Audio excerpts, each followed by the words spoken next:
Cristo é a solução.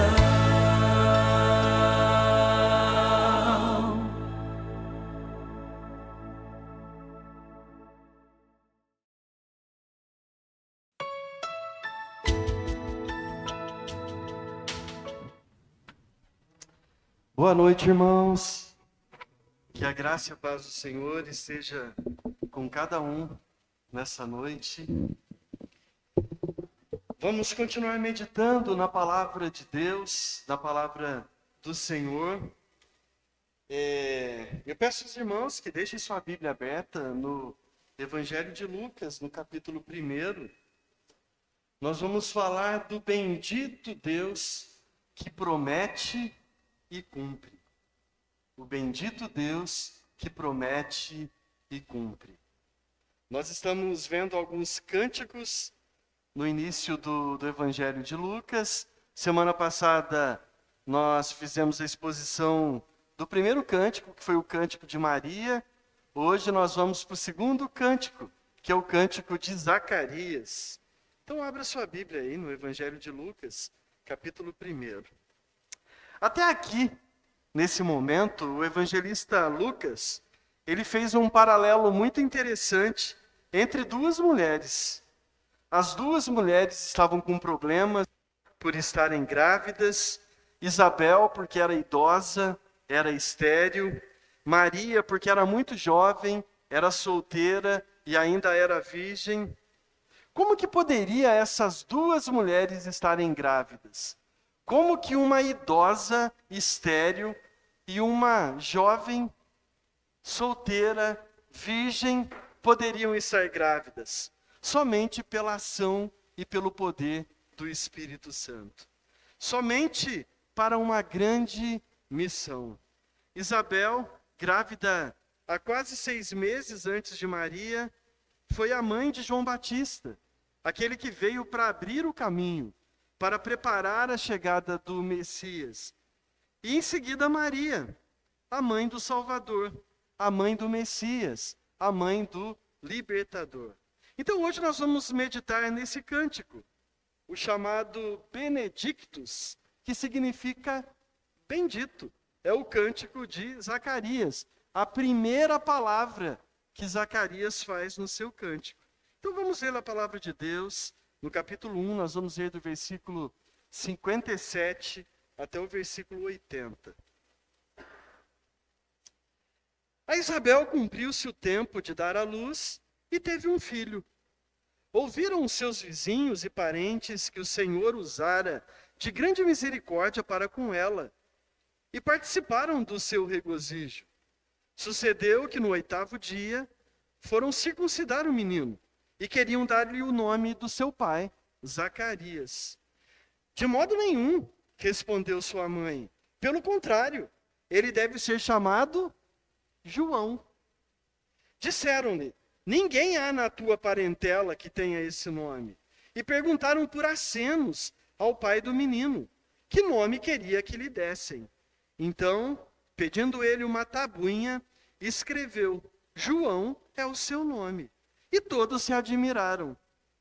E imediatamente a boca se lhe abriu, e desimpedida a língua, falava louvando a Deus. Sucedeu que todos os seus vizinhos ficaram possuídos de temor. E por toda a região montanhosa da Judéia foram divulgadas essas coisas. Todos os que ouviram guardavam no seu coração, dizendo, que virá a ser, pois, esse menino? E a mão do Senhor estava com ele.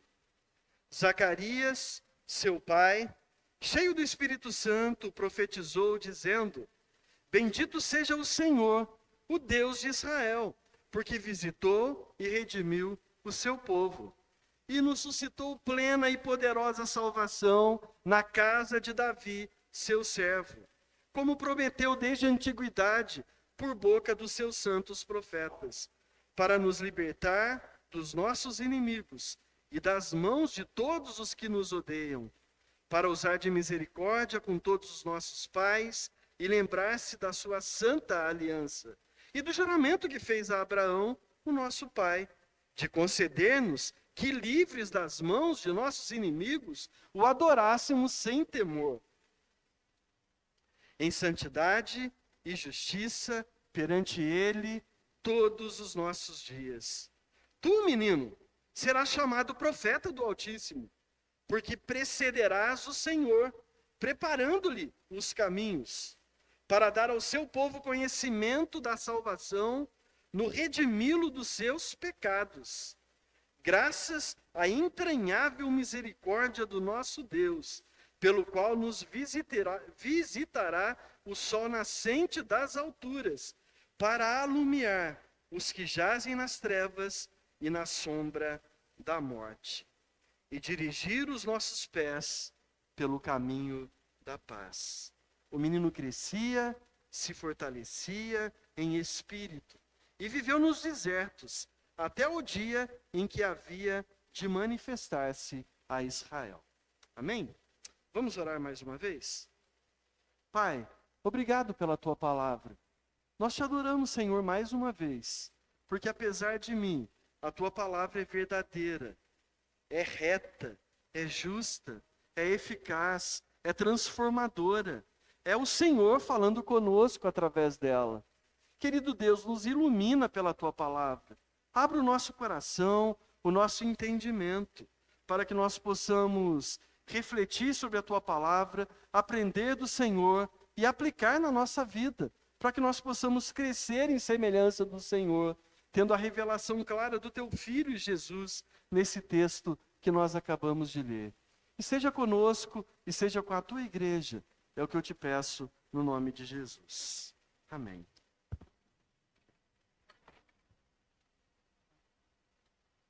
O primeiro ponto que nós vamos refletir são os atos da mão do Senhor. Dos versículos 57 até o versículo 66. Deixa a sua Bíblia aberta, como de costume, e vai acompanhando no texto, conforme nós formos expondo as Escrituras. Os atos da mão do Senhor. É o Senhor que dirige todas as coisas. É o Senhor que guia os passos. É o Senhor que guia e direciona a história da humanidade. Presta atenção na primeira frase do texto aí. O tempo foi cumprido. O tempo foi cumprido. Parece fácil para nós compreendermos essa expressão, não é? O que a gente poderia entender sobre isso? Acabou o tempo da gestação de Isabel, ela entrou em um trabalho de parto, e então João Batista nasceu. O tempo da gravidez foi cumprido, e agora ela deu à luz ao menino e nasceu João Batista.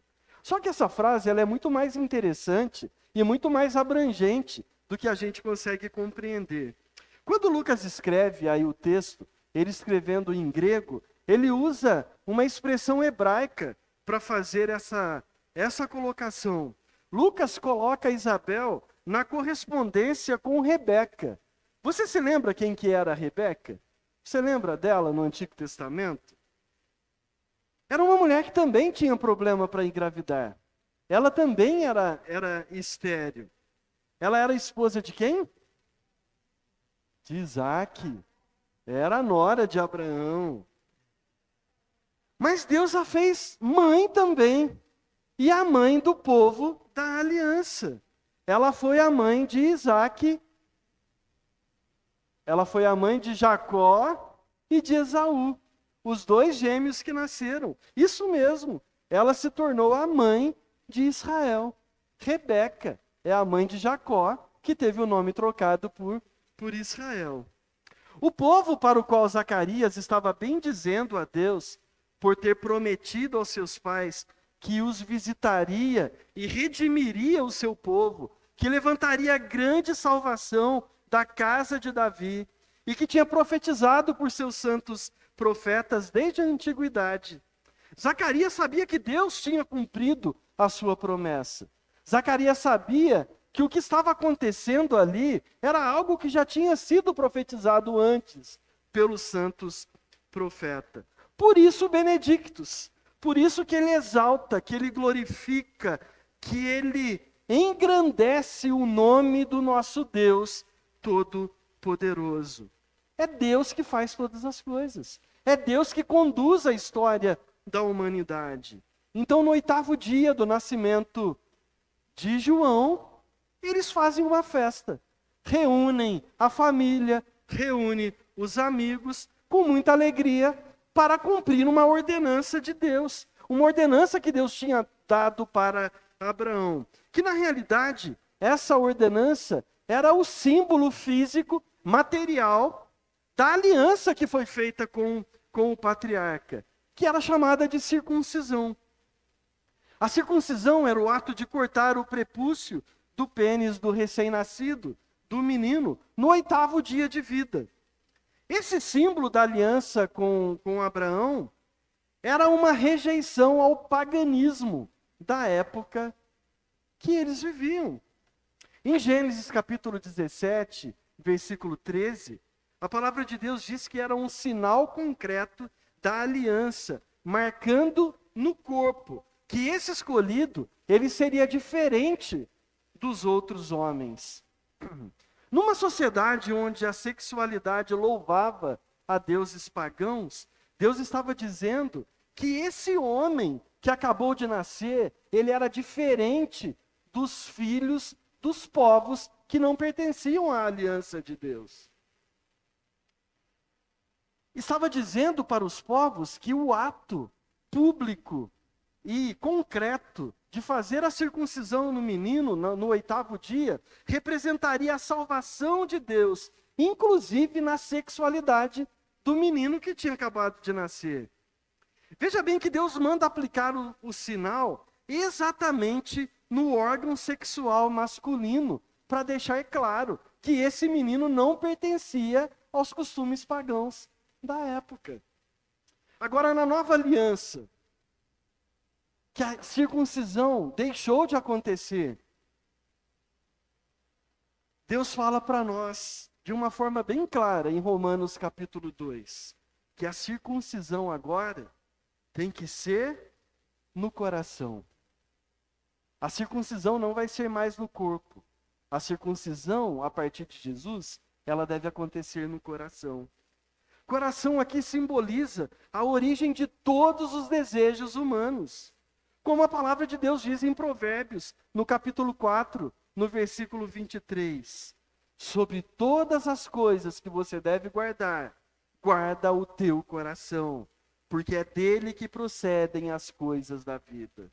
O que Deus está dizendo é que agora, em vez de marcar o corpo, um sinal da antiga aliança, nós devemos marcar o nosso coração. E como que eu posso marcar o meu coração hoje? Com a presença de Jesus. Aquele que é a marca da nova aliança de Deus com os salvos. Aquele que teve não só o seu corpo marcado pela circuncisão no 8º dia, mas ele teve todo o seu corpo dilacerado, maltratado, perfurado em uma cruz, com uma coroa de espinhos na sua cabeça, para a nossa salvação. É Jesus que nos marca para sermos diferentes das pessoas desse mundo caído. Você consegue perceber como que a palavra de Deus, ela é uma revelação progressiva, como que Deus vai mostrando passo a passo as coisas que foram acontecendo, desde lá do Antigo Testamento até a chegada do Senhor Jesus? Não existe ponta solta nas Escrituras. Não existem textos no Antigo Testamento que não sejam completamente alinhados com o que aconteceu no Novo Testamento. A palavra de Deus inteira, ela está conectada. E a palavra de Deus inteira, ela aponta para Jesus, que é o autor e o consumador da nossa fé. No momento da circuncisão, todos os convidados esperavam que a criança recebesse publicamente o seu nome. Era uma tradição. O nome da criança era anunciado a todos no momento da circuncisão, no 8º dia. E na sociedade judaica, era muito comum que o filho, o homem que nascesse, ele levasse o nome do seu pai, que levava o nome do avô, que levava o nome do bisavô, e assim sucessivamente. Todos tinham o nome herdado dos seus antepassados. Só que quando perguntaram o nome do menino, qual que foi o espanto? Todo mundo esperava que aquele menino se chamasse Zacarias. Mas a hora que pergunta o nome para a mãe responde, vai se chamar João. Talvez alguém olhasse para Isabel naquele momento e falasse, você está maluca, mulher? Quem que é João na tua família? Não tem ninguém chamado João. O nome não tem que ser Zacarias, que é o nome do pai do menino? Agora imagina o homem com vontade de falar. Ele tinha ficado mudo por 9 meses, porque ele não creu na palavra que o anjo tinha dito lá no início. Ele estava morrendo de vontade de falar e não podia porque estava mudo, por causa da consequência da sua dúvida na palavra de Deus. Aí o que Zacarias faz? Para responder e confirmar o nome do menino, ele pega uma tabuinha e escreve naquela tabuinha o nome do meu filho, vai ser João Batista. E na hora que ele termina de escrever, que ele mostra publicamente a tabuinha para todos que estavam presentes, como se virasse uma chave, a garganta dele destravou. E ele volta a falar, confirmando na promessa que Deus tinha feito 9 meses atrás. E quando ele começa a falar, qual que é a atitude dele? Louvar e bendizer a Deus. Lucas alerta os seus leitores que a fé, ela é expressa através da obediência à vontade de Deus. O próprio Deus, através de seu mensageiro, o anjo Gabriel, tinha dito que o menino deveria se chamar João Batista. Então, mesmo contrariando a tudo e a todos, os pais decidiram obedecer a Deus.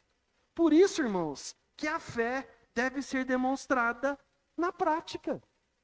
Mesmo quando contraria costumes, pressões familiares, círculos de amizade.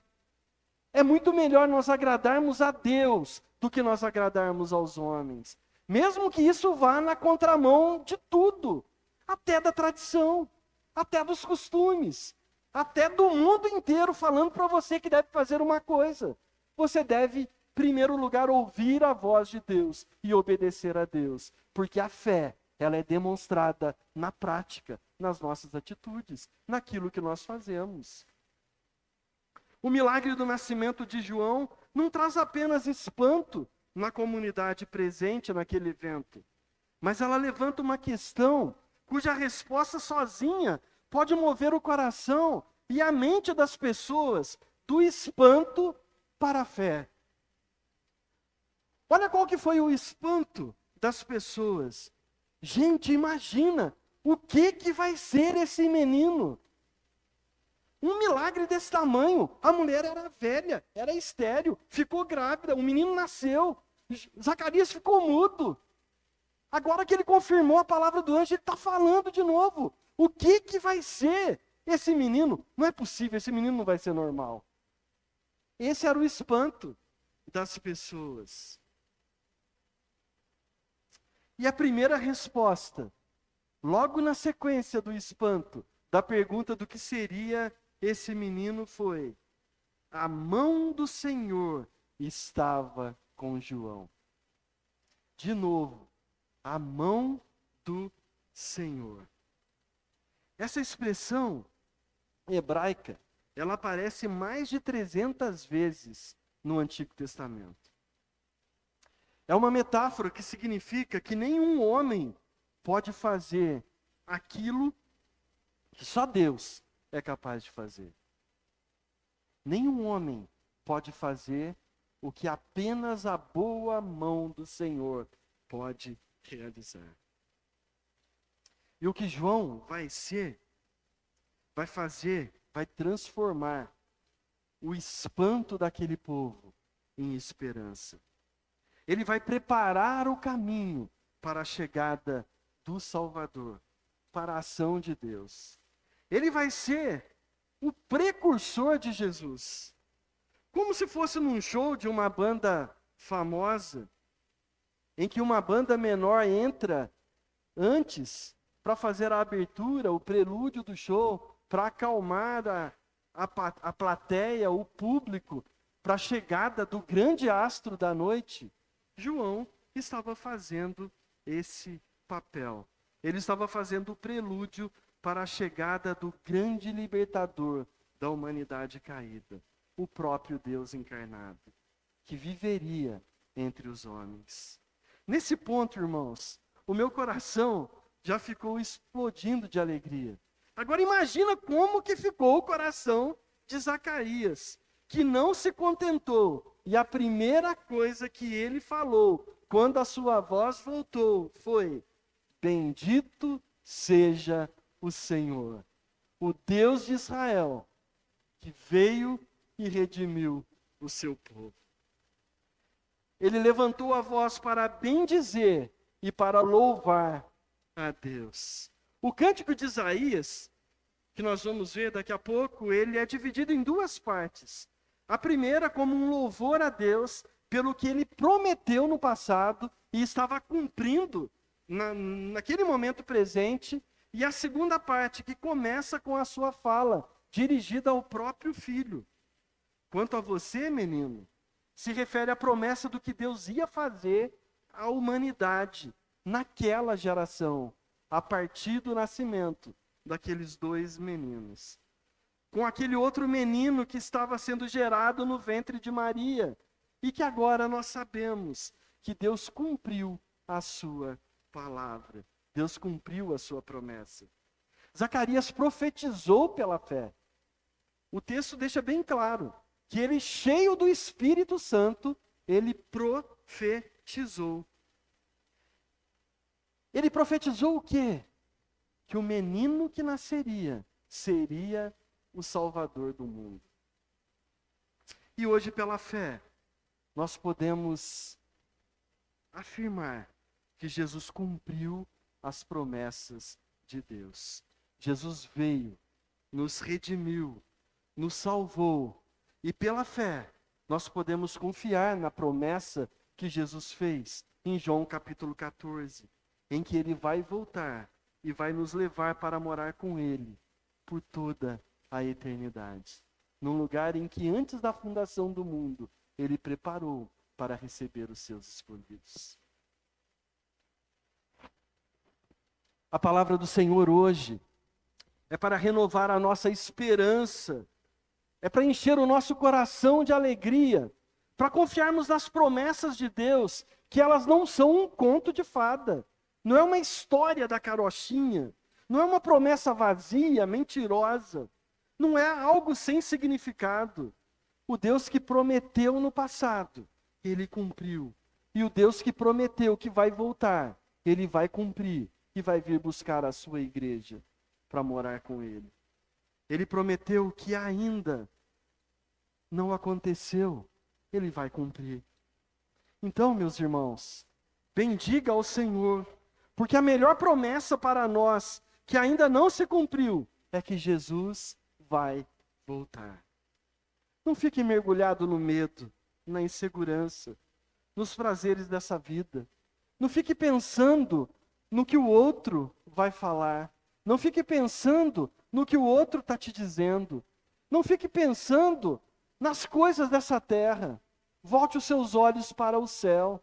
Volte os seus olhos para Jesus. Confie nas promessas do Senhor Jesus. Olhe para cima. Olhe para o céu. Aguarde com esperança de que nada nessa terra pode ser comparado com o que está sendo preparado para os salvos em Jesus, para vivermos por toda a eternidade. Honre a Jesus, porque o que ele prometeu, ele cumpriu. E o que ele prometeu e ainda não aconteceu, ele vai cumprir. Então a segunda parte da pregação, gratidão pelo cumprimento das promessas antigas, do versículo 67 até o 75, que é a primeira parte do cântico de Zacarias aí. Zacarias, profetizando pelo poder do Espírito Santo, sabia que o Messias estava chegando. Ele se refere ao passado, às promessas feitas a Abraão. Zacarias se apropria da oração de louvor do Salmo 105. Lembra quando a gente viu a oração de Maria, que ela estava se apropriando de um texto bíblico do Antigo Testamento? Agora Isaías faz a mesma coisa, no Salmo 105, que diz assim: ó descendentes de Abraão, seu servo. Ó filhos de Jacó, seus escolhidos, Ele é o Senhor, o nosso Deus. Seus decretos são para toda a terra. Ele se lembra para sempre da sua aliança, por 1000 gerações.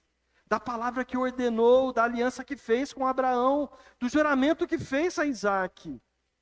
Ele o confirmou como decreto a Jacó, a Israel, como aliança eterna, quando ele disse: darei a você a terra de Canaã, a herança que lhe pertence. Quando ainda eram poucos, um punhado de peregrinos na terra, que vagueavam de nação em nação, de reino a outro reino, ele não permitiu que ninguém os oprimisse, mas a favor deles repreendeu reis, dizendo: não toquem nos meus ungidos, não maltratem os meus profetas. Deus estava dizendo para o povo: mesmo quando vocês não conheciam a terra prometida, mesmo quando vocês estavam longe de mim, mesmo quando vocês estavam perambulando pela terra de um lado para outro, era eu que guiava vocês com um braço forte. Eu conduzia vocês para me servir e levar uma vida santa e reta. O louvor a Deus, dito por Isaías, está recheado de confiança em Deus. Zacarias se lembra que só Deus poderia libertar e redimir o seu povo, como ele fez no passado. No verso 69 aí do texto que nós lemos, ele louva a Deus por ter providenciado poderosa salvação na casa de Davi, seu servo. Essa expressão, poderosa salvação, ela é bem interessante. Ela é na tradução literal dessa frase, né? Poderosa salvação, é chifre de salvação. Essa é a expressão aqui do grego, chifre de salvação.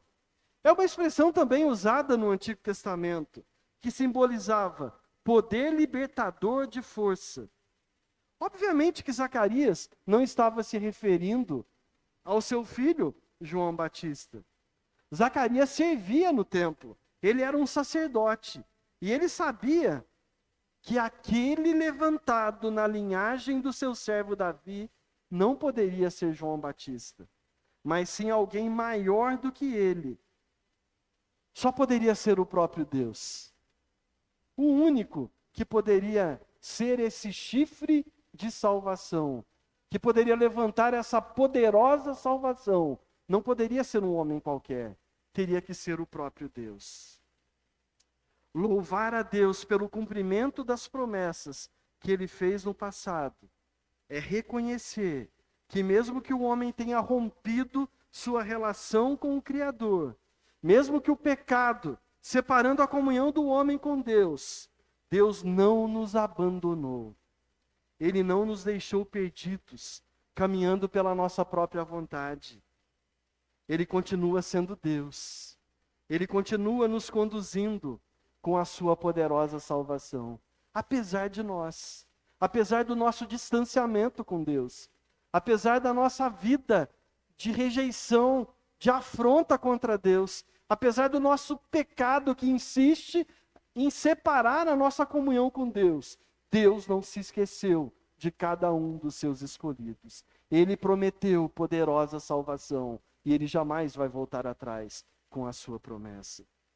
Satanás, que é mestre de ficar jogando os pecados na nossa cara, na nossa frente.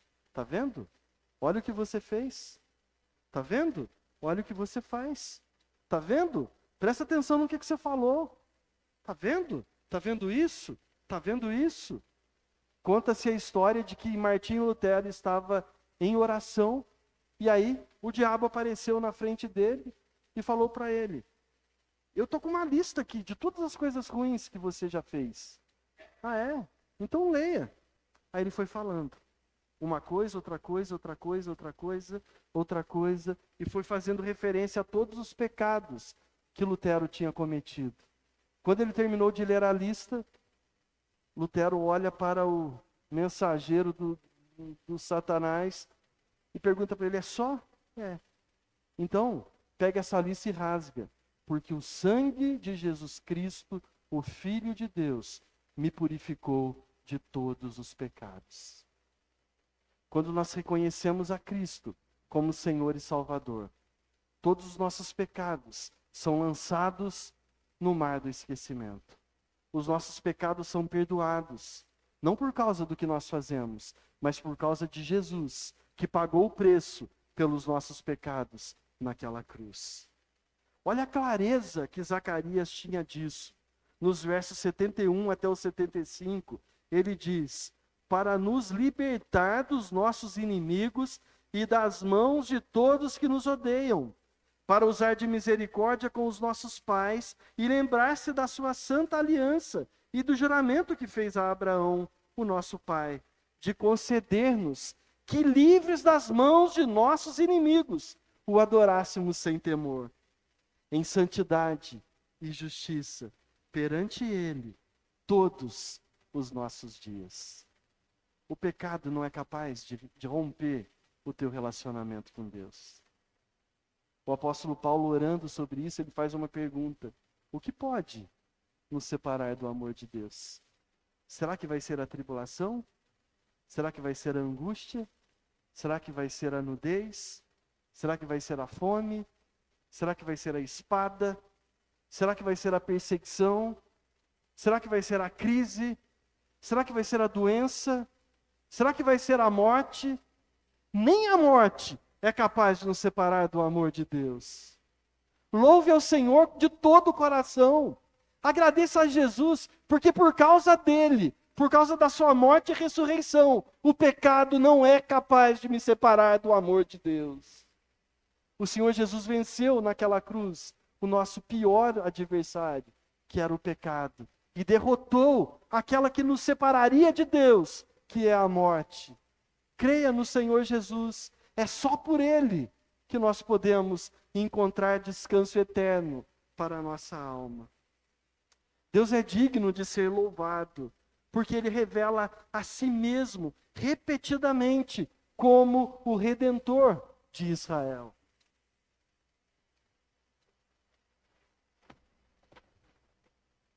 Redentor é aquele que redime, é aquele que paga um preço alto para o dono do escravo, para aquele que tinha a posse daquela pessoa e o toma para si.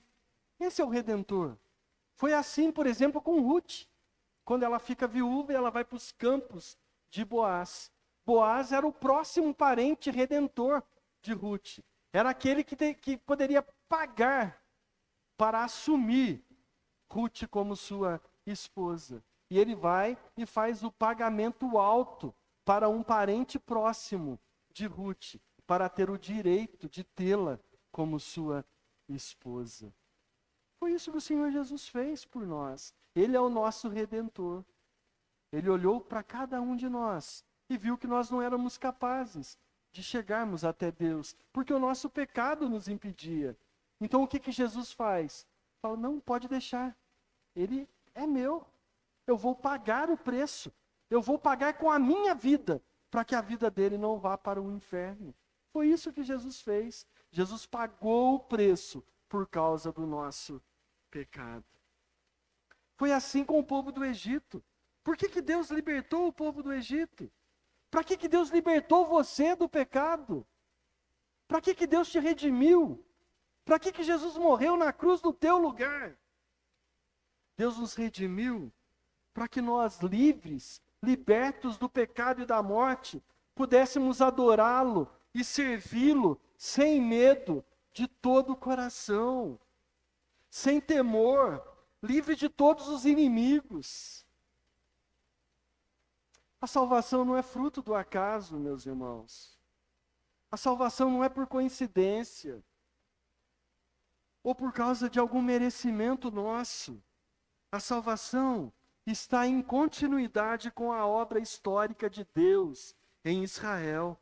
Uma continuidade nos juízes, nos reis, nos profetas e na chegada do Senhor Jesus.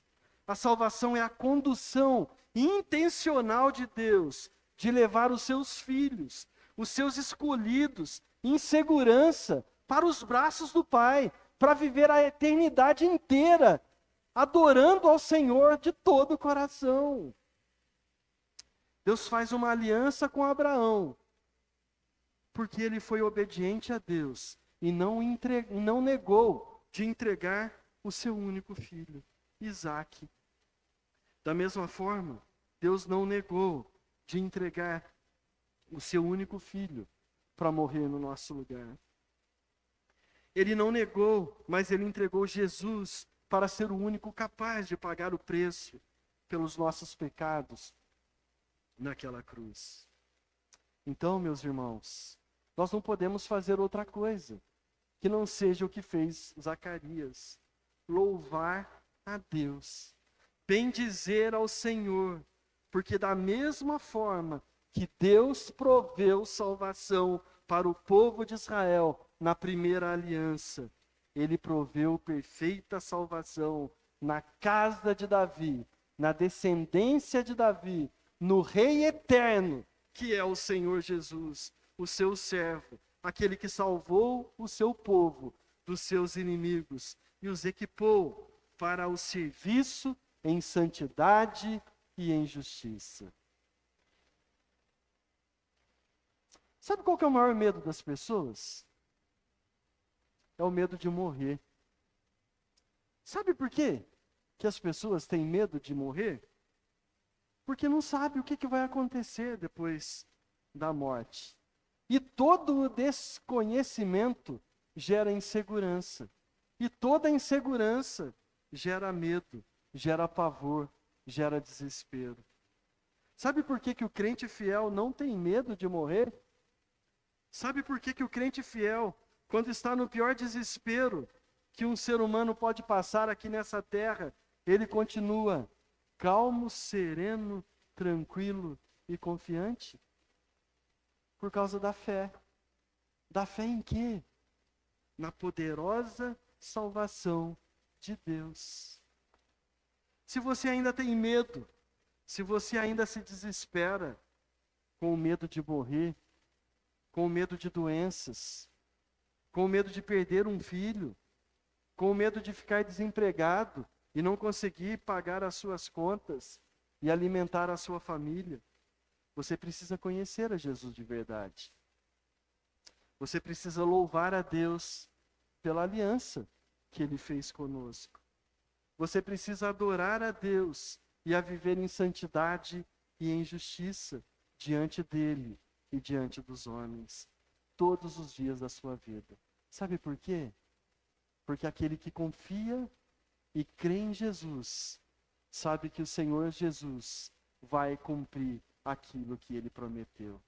E a morte não é nada perto de uma eternidade inteira que nós teremos para viver ao lado do Senhor. O terceiro ponto: confiança no cumprimento das promessas futuras. Agora o cântico muda de foco, né? Ele se torna um discurso para o recém-nascido. Zacarias, na primeira parte, bendiz a Deus. Na segunda parte do cântico, ele olha para o menino com 8 dias de vida e começa a falar com o garoto que tinha acabado de nascer. Um foco concreto no pronome aí, você. Quanto a você, menino, você é um profeta do Altíssimo, que veio para preparar o caminho para o Senhor.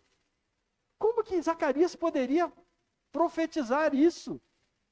Como que ele poderia olhar para um bebê com 8 dias de vida e apontar para ele e falar: quanto a você, você é um profeta que vai preparar o caminho para a chegada do Salvador.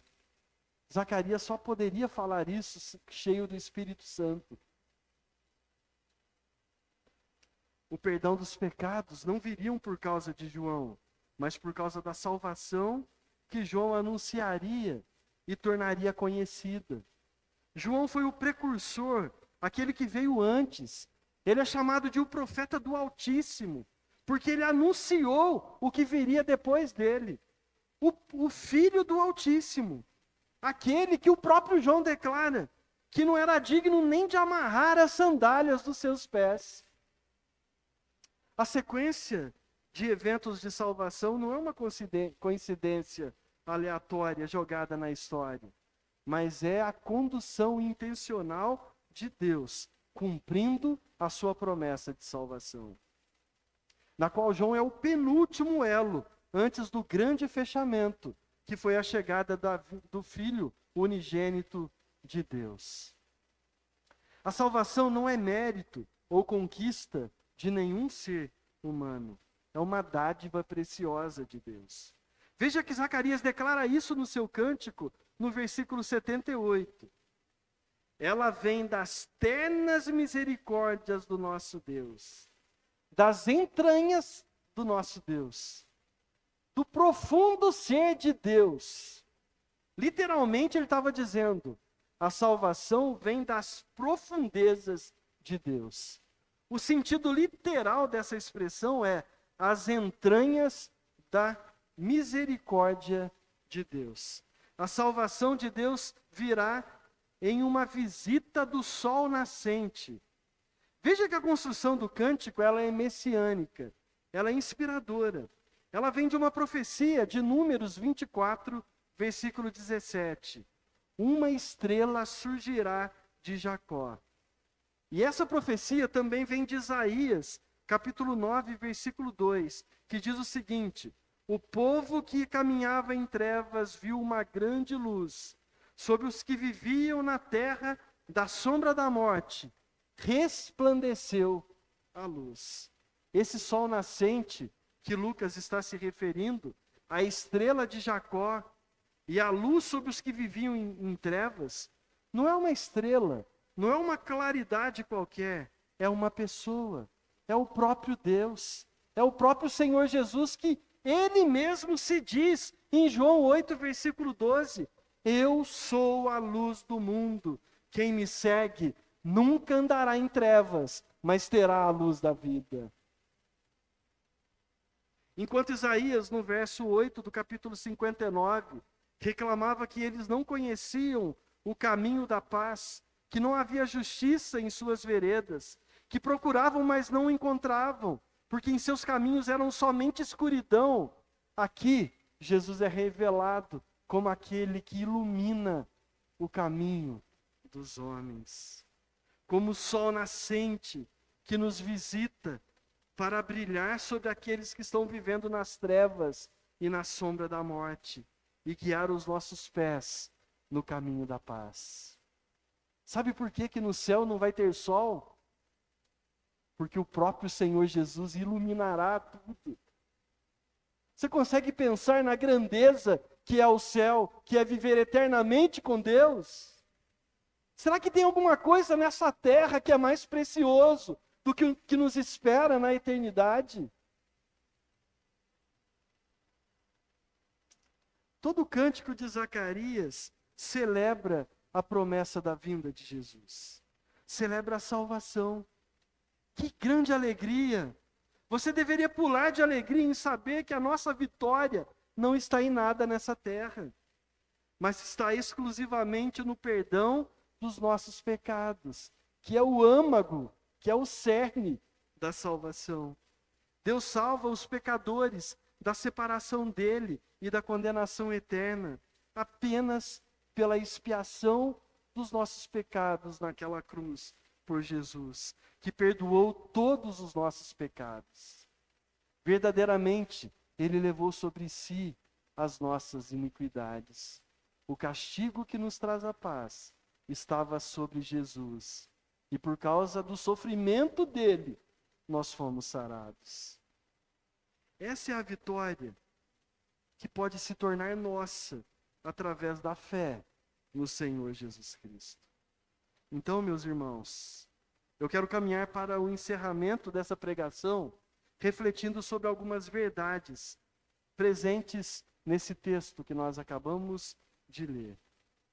O cântico de Zacarias é a primeira fala depois de um longo tempo de silêncio. Um louvor a Deus depois do castigo que Zacarias recebeu de ficar mudo por causa da sua incredulidade. Seu cântico de louvor olhava as coisas do presente com o olhar para o futuro. Cheio de alegria, mas também era uma profecia para falar do papel do Messias. Possuído pelo Espírito Santo, Zacarias viu o que Deus fez e faria com os escolhidos dele. Ele viu tudo isso se afunilando numa criança, que não era o seu filho, que estava sendo circuncidado naquele momento, mas sim no Salvador que chegaria 3 meses depois. A capacidade de liberdade de adoração só existe quando tem remissão de pecado. E só existe remissão de pecado para quem está em Cristo Jesus. Deus olha para o mundo e só enxerga a escuridão. Por isso o envio de Jesus, o cumprimento da promessa de restauração do homem caído. A palavra de Deus diz que Deus, olhando do céu para a terra, ele não viu nenhum justo. Nenhum. Porque todos pecaram e estavam destituídos da glória de Deus. Deus só consegue enxergar para nós e nos ver por causa de Jesus. Se não fosse Jesus, nós estaríamos condenados ao inferno e à morte. O papel do Evangelho de Lucas é demonstrar ao povo que eles estavam vivendo um drama. É como se Lucas estivesse dizendo para os judeus daquela época e para nós hoje: vocês não estão escravizados política e economicamente. Vocês são escravos espirituais. Vocês não estão condenados a viver sob o domínio do Império Romano. Vocês estão condenados a morrer e ir para o inferno, sem luz, sem a presença de Deus. Por isso quis nos apresentar o único capaz de perdoar pecados e fazer com que um morto, condenado, pudesse ter vida eterna e plena comunhão com o seu Criador. Você tem consciência de que enquanto não reconhecer a Jesus como Senhor e Salvador, sua alma está condenada por toda a eternidade? Você tem consciência de que o inferno existe e de que ele é real?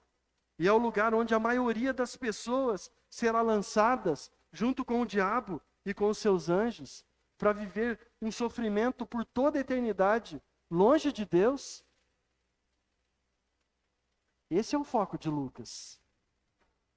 Conheça Jesus Cristo e confesse que Jesus é Deus, que Ele é o menino que nasceu de Maria, que viveu entre os homens, que teve um ministério de obras e milagres entre eles, que foi injustiçado, que foi traído pelo seu próprio amigo, que foi castigado, humilhado, espancado, torturado, morto, para pagar pela dívida que nós tínhamos com Deus. Só que ele ressuscitou no 3º dia. Ele venceu a morte, para dizer a todos que ele é o único que tem poder para salvar. Ele é o único elo entre Deus e os homens. Ele é a única ponte que nos leva até Deus. Ele é o único caminho que nos conduz à salvação. Ele é Deus. Somente crendo em Jesus, confessando-o como o único Senhor e Salvador, é que nós podemos ter a nossa relação restaurada com Deus e ficarmos livres da condenação eterna. Cada época da humanidade, esse drama é evidenciado e o ser humano corre para buscar um Salvador. Na época de Moisés, o opressor era o Egito. O libertador era o próprio Deus, que proveu uma saída para os homens através da sua mão forte, direcionando Moisés para conduzir o povo à salvação. Porém, qual que era a visão do povo? O Egito é melhor. A cebola do Egito faz falta. Lá tinha carne. Aqui nesse deserto, só tem maná que cai do céu. Essa coisa ruim que é um bolo que tem gosto de mel. Em vez de adorar a Deus e confiar nele e glorificá-lo como seu Salvador, a primeira chance que o povo teve, o que o povo fez? Construiu um bezerro de ouro e se prostrou para adorá-lo. E ainda tem a cara de pau de dizer: a gente não fez nada. A gente só pegou um punhado de ouro, jogou no fogo e saiu isso aí. Como pode o ser humano caído ser assim? E você acha que é diferente de hoje? Em toda a história não teve diferença nenhuma. Deus cria o homem para glorificá-lo, para somente a Ele prestar culto. Mas o que o homem sempre fez? Sempre procurou um objeto para se prostrar e adorar. A história continua com os sacerdotes, com os juízes, com os reis, com os profetas. Em vez de adorar ao Criador, o homem troca o foco do culto para adorar as coisas que foram criadas. Qual que foi a consequência dessa prostituição cultual? Castigo e morte. É prostituição, sim, porque é uma traição ao próprio Deus, quando a noiva de Cristo, que deveria ser pura, imaculada, mancha a sua reputação, mancha as suas vestes, se deita na cama de outro senhor, quando se prostra a outro Deus, que não é o Deus verdadeiro. Na época de Zacarias continuava sendo a mesma coisa. Ao invés de crer em Jesus como Salvador, queriam um libertador político. Em vez de adorar a Deus, ofereciam adoração a qualquer um que oferecesse uma falsa sensação de liberdade, imediata e provisória. A história mudou hoje? Nem um pouquinho. 2000 anos se passaram e a busca por um libertador continua.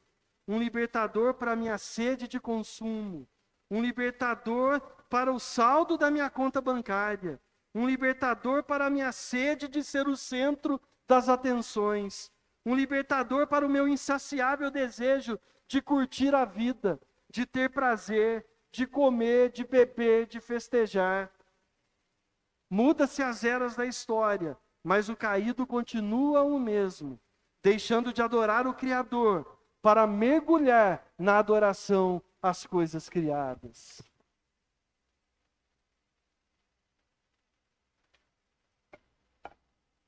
Louve ao Senhor, porque a chuva também é graça. Ainda mais nesse calor tão forte. Essa chuva vem para refrescar e para nos lembrar que o Senhor cuida até dessas coisas.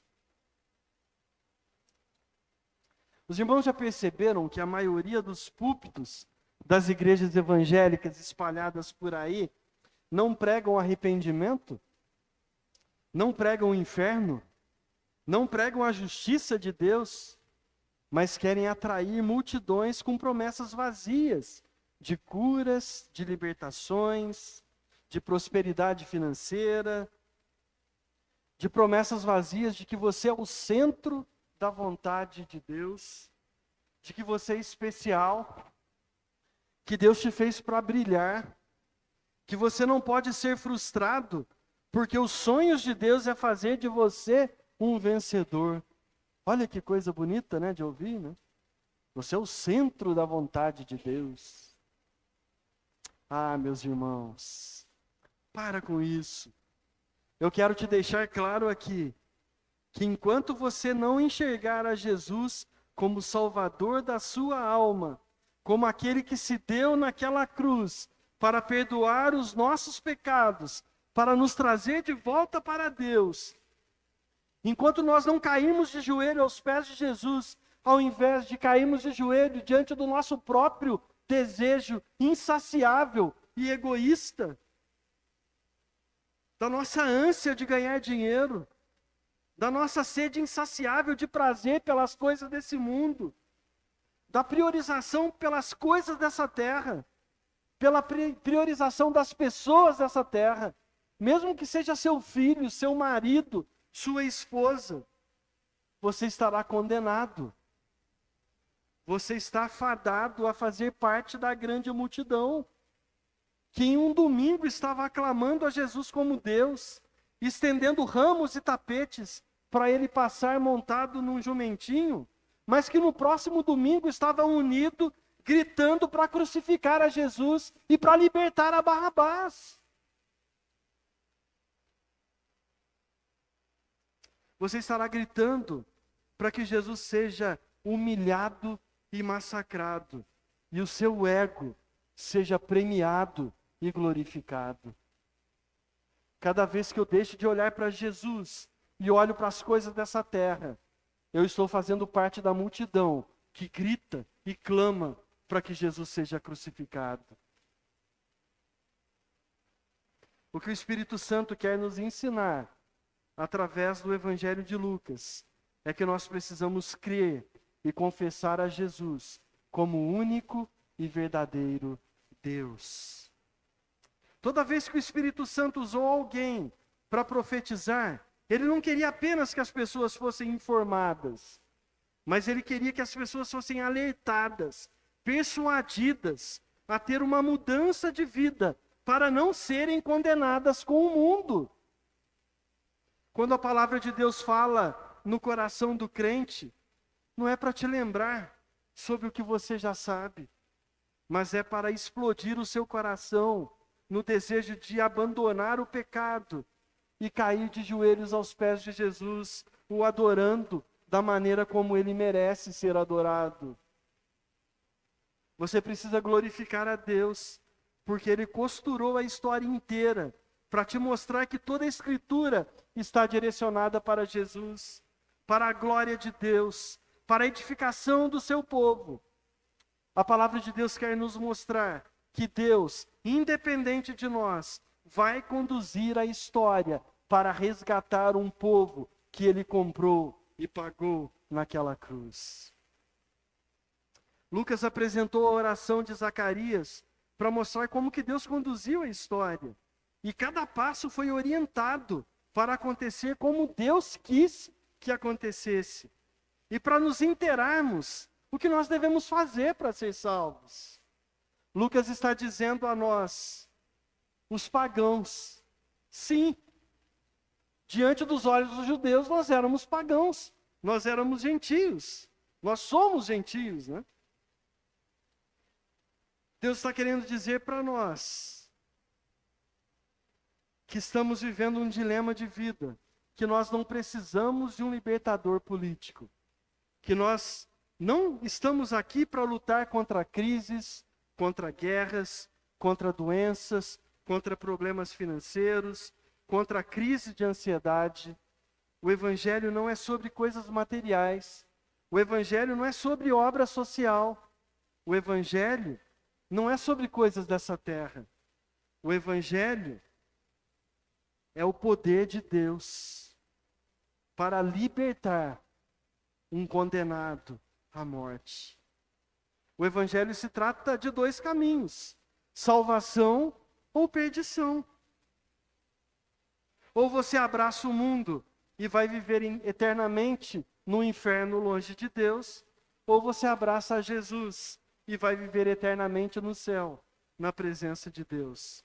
Não existe outro caminho além desses dois. O ser humano tem um inimigo que é pior do que o diabo. Sabe por quê? Porque o diabo não tem poder para jogar ninguém no inferno. O pior inimigo que um homem pode ter, sabe quem é? É o próprio Deus. Porque sim, ele tem poder de destruir o corpo e lançar a alma no inferno. Quando o diabo é o seu inimigo, você corre para Deus. Mas e quando Deus for seu inimigo? Você vai correr para quem? O salmista enxergou isso perfeitamente quando ele escreveu o Salmo 139. Senhor, tu me sondas e me conheces. Sabe quando me sento e quando me levanto. De longe percebe os meus pensamentos. Sabes muito bem quando trabalho e quando descanso. Todos os meus caminhos te são bem conhecidos. Antes mesmo que a palavra chegue à minha língua, tu já conhecia inteiramente. Senhor, para onde poderia eu escapar do teu espírito? Para onde poderia fugir da tua presença? Se eu subir aos céus, lá estás. Se eu fizer a minha cama na sepultura, também lá estás. Se eu subir com asas da alvorada e morar na extremidade do mar, mesmo ali a tua mão direita me guiará e me sustentará. Não dá para ter como inimigo alguém que é todo-poderoso, que é eterno, que está em todos os lugares ao mesmo tempo, que sabe de todas as coisas e que domina todas as coisas. Não dá para ser inimigo de Deus. Mas como que você pode ser amigo de Deus? Jesus responde isso em João, capítulo 15, do versículo 13 até o 16. Ninguém tem maior amor do que aquele que dá a sua vida pelos seus amigos. Vocês serão meus amigos, se fizeres o que eu lhes mando. Já não os chamo de servos, porque o servo não sabe o que o seu senhor faz. Em vez disso, eu os tenho chamado de amigos, porque tudo o que ouvi de meu Pai, eu lhes tornei conhecido. Então, para ser amigo de Deus, é necessário crer em Jesus e obedecer aquilo que Ele nos manda fazer, aquilo que Ele nos ensinou. Deus quer mostrar para nós, nesse texto de hoje, que a salvação está em Jesus. A salvação de Deus veio para trazer uma transformação espiritual, mas veio também para trazer uma mudança de vida. A salvação veio para te tornar um filho de Deus, mas também veio para te tornar um servo de Deus. A salvação veio para declarar que você vai para o céu, mas ela também veio para te dizer que enquanto nós não vamos para o céu, enquanto nós estivermos aqui nessa terra, nós devemos servir a Cristo com alegria, seguindo firmemente o que Deus nos ensinou através da sua palavra. Em Filipenses 2, 12 e 13, a palavra de Deus nos diz o seguinte: ponham em ação a salvação de vocês, com temor e tremor, pois é Deus quem efetua em vocês, tanto querer quanto realizar, de acordo com a boa vontade dele. Façam tudo sem queixas, nem discussões, para que venham a tornar-se puros, irrepreensíveis, filhos de Deus, inculpáveis, no meio de uma geração corrompida e depravada, na qual vocês brilham como estrelas no universo, retendo firmemente a palavra da vida. Esse é o conselho da palavra de Deus para nós. E não é só no seu coração, não, que você precisa provar. É na sua vida, na sua forma de falar, na sua postura diante das pessoas, que você precisa declarar que Jesus é o teu Salvador. Você não pode ter vergonha de Jesus. A salvação é demonstrada em atitudes. O cântico de Zacarias é um culto prestado a Deus em público. E é assim que nós devemos proceder. Qualquer um tem que olhar para nós no dia a dia e ver que nós somos salvos por Jesus. Que nós servimos a Deus, que nós somos crentes, que nós vivemos para Deus. Salvação não é melhorar a sua vida, turbinar sua capacidade intelectual e cognitiva. Não é te tornar referência diante dos homens. Salvação é o poder de Deus que veio para te salvar do pecado e da morte eterna.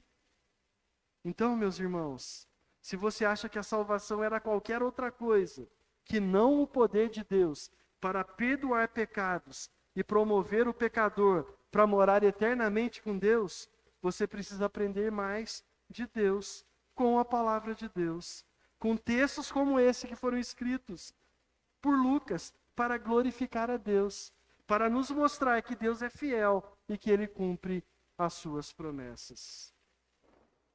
Jesus vai voltar. Jesus vai voltar. E só vai morar com Ele aquele que confessou a Jesus com a boca e que creu em Jesus com o seu coração. Só é salvo por Deus aquele que tem a Jesus como Senhor da sua vida. Amém? Vamos orar mais uma vez? E logo após a oração, nós vamos sentar à mesa